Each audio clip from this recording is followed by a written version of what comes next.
और परीक्षा होने पर आप निराश होंगे। भाई बच्चों का जो पेपर हो उसमें क्वेश्चन रिपीट होना चाहिए। क्वेश्चन पहले कैसे बनता है इस प्रोसेस को थोड़ा आपको समझना चाहिए। यानी इसको देखकर आप ये समझिए कि हमारे क्वेश्चन बैंक से कितना सवाल पूछा जाएगा।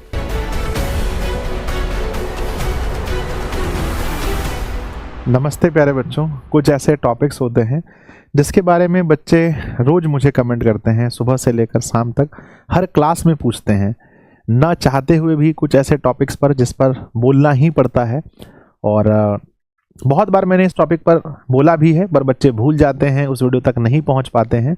तो कोई बात नहीं, चलिए एक बार हम फिर से आप लोग को बता देना चाहते हैं। और इसमें कोई रॉकेट साइंस नहीं है कि बच्चों सिर्फ मुझे ही पता है, आप लोग भी थोड़ा सा मेहनत करेंगे, डाटा कलेक्ट करेंगे तो आपको भी ये चीज़ पता चल जाएगा। सवाल ये है, क्योंकि हमारा पेपर बहुत करीब है, ऐसी स्थिति में कुछ बच्चे ऐसे हैं जो 100% क्वेश्चन बैंक पर डिपेंड है, कुछ बच्चे ऐसे हैं जो क्वेश्चन बैंक को महत्व दे ही नहीं रहे हैं, कुछ बच्चे ऐसे हैं जो बैलेंस बनाकर चल रहे हैं उनके मन में। पर इन तीनों टाइप के बच्चों के मन में एक चीज़ चलता है कि हमारे क्वेश्चन बैंक से कितना सवाल पूछा जाएगा।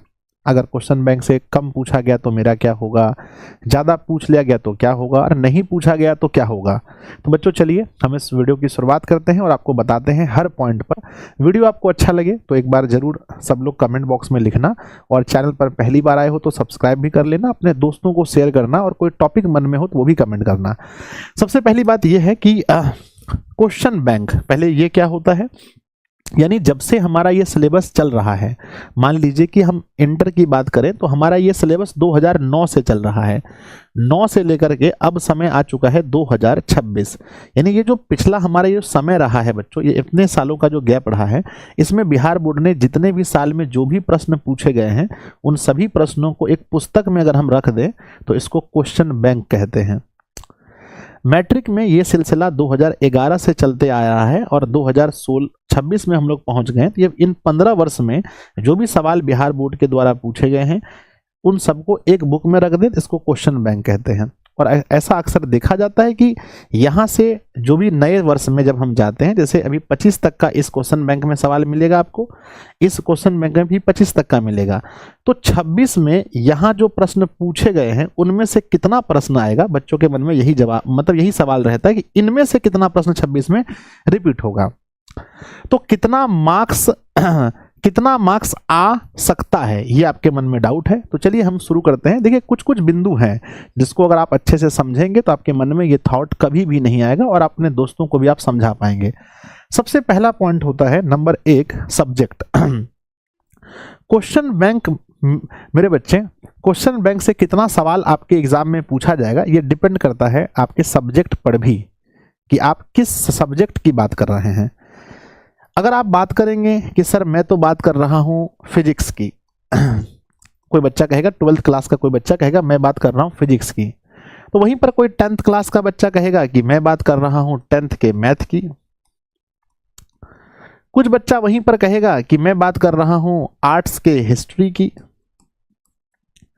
तो हम यही 3 उदाहरण लेकर के आपको समझाना चाहेंगे कि ये सब्जेक्ट पर कैसे डिपेंड करता है। अगर आप देखेंगे, थोड़ा सा रिसर्च करेंगे तो आपको पता चलेगा 12th क्लास की जो हिस्ट्री है उसमें जो भी प्रश्न अभी तक बिहार बोर्ड ने पूछे हैं वो अधिकांश प्रश्न पूछ चुके हैं। तो 26 में जो प्रश्न बनेंगे उसमें रिपीट करने की संख्या ज़्यादा होती है। बात अगर हम मैथ्स की करें तो मैथ्स में क्या है कि भाई थोड़ा सा मान चेंज कर दे। अगर जैसे मान लो कि हमारा क्वेश्चन है कि 2x + 3y, अब यहाँ पर 2x के जगह पर हमने 3x कर दिया और यहाँ पर 4y कर दिया, तो ये क्वेश्चन नया बन गया, है ना। ये क्वेश्चन नया बन गया तो यहाँ क्वेश्चन नया फॉर्म करना आसान होता है, इसलिए यहाँ रिपीट कम होते हैं, यहाँ रिपीट ज़्यादा होता है। और फिजिक्स की बात करें तो यहाँ ना तो कम ना तो ज़्यादा, मध्यम होता है। ठीक है, तो डिपेंड करता है कि आप किस सब्जेक्ट की बात कर रहे हैं। रिपीट करने में किसी सब्जेक्ट में कम रिपीट होता है, किसी सब्जेक्ट में ज़्यादा रिपीट होता है। अंत तक में आप सब कुछ समझेंगे।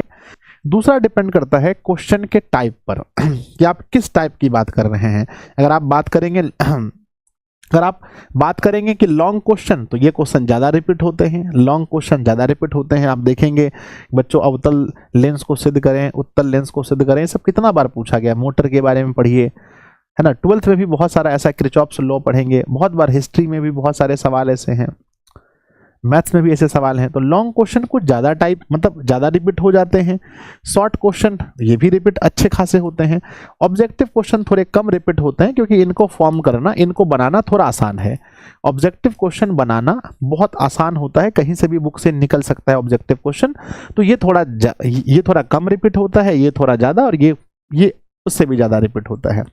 तो पहला मैंने बताया सब्जेक्ट पर डिपेंड करता है, दूसरा क्वेश्चन के टाइप पर डिपेंड करता है, तीसरा डिपेंड करता है प्यारे बच्चों क्वेश्चन मेकर पर, यानी जो क्वेश्चन बना रहे हैं, है ना, जो क्वेश्चन बना रहे हैं उनकी मानसिकता पर भी डिपेंड करता है। क्योंकि जो क्वेश्चन पहले कैसे बनता है इस प्रोसेस को थोड़ा आपको समझना चाहिए। मान लीजिए कि कोई भी पेपर जब बिहार बोर्ड जारी करती है तो उसके लिए पहले 4 सेट बनाया जाता है। एक उदाहरण से हम समझाते हैं कि ए बना, सेट बी बना, और सेट सी बना, उसके बाद सेट डी बना, यानी कि 4 लोगों ने मिलकर पेपर को बनाया। और उसमें से इन 4 लोगों को भी ये नहीं पता है कि मेरा क्वेश्चंस बिहार बोर्ड सिलेक्ट करेगा या नहीं करेगा, लेकिन पूरे कॉन्फिडेंस के साथ पेपर ये भी बना, पेपर ये भी बना, पेपर ये भी बना, पेपर ये भी बना। उसमें से बिहार बोर्ड बिना किसी को बताए मान लो कि बी वाले का पेपर उठा लिया गया, बी वाले का पेपर उठा करके फिर उसको 10 सेट में बांट दिया, A B C D E F G H. लेकिन हाँ याद रखना कि यही क्वेश्चन इसमें बांटा जाता है। इनका क्वेश्चन एक भी नहीं आया, इनका क्वेश्चन नहीं आया, इनका क्वेश्चन एक भी नहीं आया। तो यहाँ पर आप देखेंगे 4 अलग अलग मानसिकता के लोगों ने क्वेश्चन को सेट किया है। अब उसमें अगर बोर्ड के द्वारा ये इंस्ट्रक्शन दिया जाए कि हमें 30% क्वेश्चन रिपीट करवाने हैं तो ठीक है, 40% रिपीट करवाने हैं तो ठीक है। अगर बोर्ड के द्वारा कोई भी इंस्ट्रक्शन नहीं दिया गया तो ये टोटली डिपेंड करता है इस व्यक्ति की मानसिकता पर कि जो बी नंबर का व्यक्ति है कि भाई क्वेश्चन कैसा हो। जैसे मान लीजिए मैं और एक कोई व्यक्ति हैं, दोनों अलग अलग विचार के हैं। मेरा मानना है कि भाई बच्चों का जो पेपर हो उसमें क्वेश्चन रिपीट होना चाहिए। कोई दूसरा व्यक्ति है, उनकी मानसिकता है रिपीट नहीं होना चाहिए। तब हम दोनों का जब पेपर बनेगा तो दोनों में बहुत अंतर देखने को मिलेगा। तो बच्चों ये कोई पत्थर का लकीर नहीं है ना, ये कोई रामबाण नहीं है कि छूटेगा तो लगेगा ही, ऐसा नहीं है। ये डिपेंड करता है कि जो व्यक्ति क्वेश्चन बना रहा है उनकी सोच क्या है, परीक्षा को वो किस दृष्टि से देखते हैं, बच्चों को किस दृष्टि से देखते हैं, इस पर भी डिपेंड करता है बच्चों। तो पहला मैंने क्या बोला कि क्वेश्चन बैंक कितना पूछा जाएगा ये सब्जेक्ट पर भी डिपेंड करता है कि आप किस सब्जेक्ट की बात कर रहे हैं। दूसरा क्वेश्चन के टाइप पर डिपेंड करता है, आप लॉन्ग शॉर्ट ऑब्जेक्टिव की बात करते हैं। तीसरा बच्चों क्वेश्चन जो बना रहा है उनकी मानसिकता पर डिपेंड करता है। अगर उन्हें इंस्ट्रक्शन ना दिया जाए तो अगर बोर्ड के द्वारा बोला जाए भाई आप कोई भी क्वेश्चन बनाओ 30% तो आपको रिपीट करवाने ही हैं, तो यहाँ तो भाई मजबूरी है तो रिपीट होगा ही। अब इसके बारे में किसी को नहीं पता है, यह ना तो मुझे पता है कि भाई बोर्ड इंस्ट्रक्शन देते हैं या नहीं देते हैं, ना आपको पता है और ना किसी को होगा, मुझे इतना तो पता है बच्चों। आगे बढ़ते हैं। चौथा है कि निष्कर्ष पर बात कीजिए। सर सही सीधा मुद्दा पर बात कीजिए, क्या होता है। देखिए क्वेश्चन रिपीट करना 2 तरह से होता है बच्चों, समझिएगा। एक तो होता है हुबहू मैच करना, हुबहू। जैसे मान लो कि 2016 में एक प्रश्न पूछा गया था कि 1 + tan स्क्वायर थीटा बराबर है। इसके ऑप्शंस दिए गए थे, मान के चलो cos square theta, option B दिए गए थे sec square theta, option C गए थे है ना दिया गया था tan स्क्वायर थीटा, और ऑप्शन डी गया है ना दिया गया था cosec स्क्वायर थीटा। मान लीजिए कि एक ऐसा सवाल है जो 2016 में पूछा गया था। अब एक तो ये होगा कि ये एकदम हुबहू यहां से कॉपी किया गया, यहां से उठाया कट किया और जाकर के पेस्ट कर दिया 2026 में, यानी 16 का सवाल 26 में पेस्ट हो गया। तो हम कहते अरे ये है ना ये क्वेश्चन तो एकदम रिपीट हो गया, क्वेश्चन बैंक का है। तो एक होता है हुबहू कोई क्वेश्चन उठा करके कहीं पर रख देना, तो ये मैच कम होता है, ये मैच परीक्षा में कम होता है।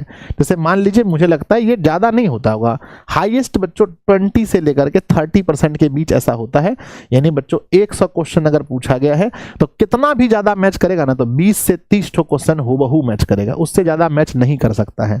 ये बात अलग है कि एक बार वर्ष 2015 की कहानी बताते हैं। इसमें एक कॉमर्स में सब्जेक्ट होता है ईपीएस। अगर आप लोग जो कॉमर्स वाले कोई बच्चे होंगे उनको थोड़ा दिमाग को समझिएगा। 2016 में जब पेपर हुआ था तो ईपीएस का वही क्वेश्चन 100% दे दिया गया था। तो ये अपवाद है, ये कभी होता नहीं है, एक आध बार बिहार बोर्ड से गलती हो गया है। चलिए अब यहाँ आते हैं। तो एक हमने बताया कि हुबहू मैच करना, एक होता है टाइप मैच करना। अब टाइप मैच करने के बारे में बता रहे हैं। टाइप कैसे मैच करता है। जैसे यहाँ क्वेश्चन पूछा है 1 + tan स्क्वायर थीटा, तो अगली बार जब आपके एग्जाम में क्वेश्चन आएगा तो 1 + cot स्क्वायर थीटा आएगा। तो आप देखिए टाइप तो वही है जो पूछा था tan, यहाँ पर cot। अब विद्यार्थी को चाहिए क्या कि हम हर इसके टाइप को समझ लें। अगर एक क्वेश्चन बिहार बोर्ड ने ऐसा फॉर्म किया है, पूछा है, यानी ये क्वेश्चन फॉर्मूला से फॉर्म हुआ है, तो आपको पूरा ट्रिगो का फॉर्मूला पता होना चाहिए। समझ रहे हैं ना।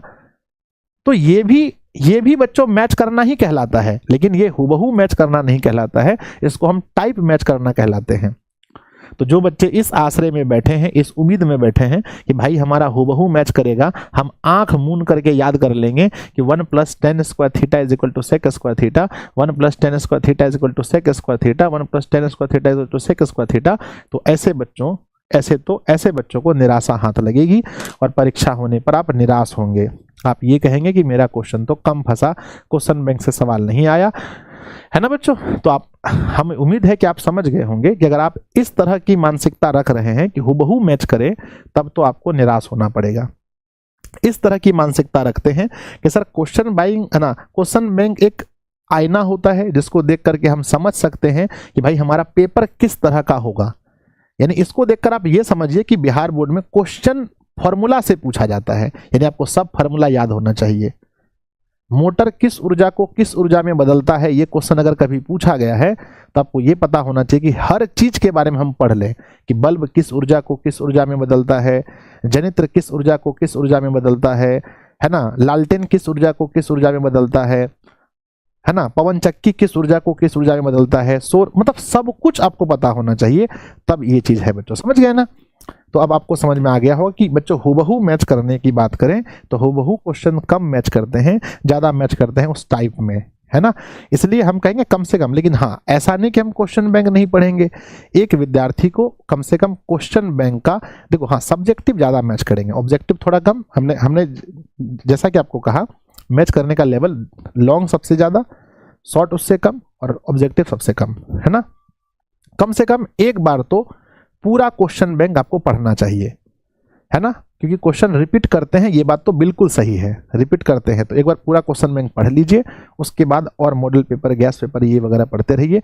बाकी देखिए डरने की कोई बात नहीं है, परीक्षा अगर कठिन आपके लिए है तो सबके लिए कठिन है ना। कई बार हम झूठ मूठ का डर जाते हैं, मन लगाकर पढ़िए। हाँ, मेरी राय इस टॉपिक पर यही थी। और भी अगर आपके मन में कोई सवाल हो, ऐसा अगर मुझसे कुछ सुनना चाहते हो तो जरूर कमेंट कीजिए, दोस्तों को शेयर कीजिए, चैनल पर पहली बार है सब्सक्राइब कर लीजिए। धन्यवाद।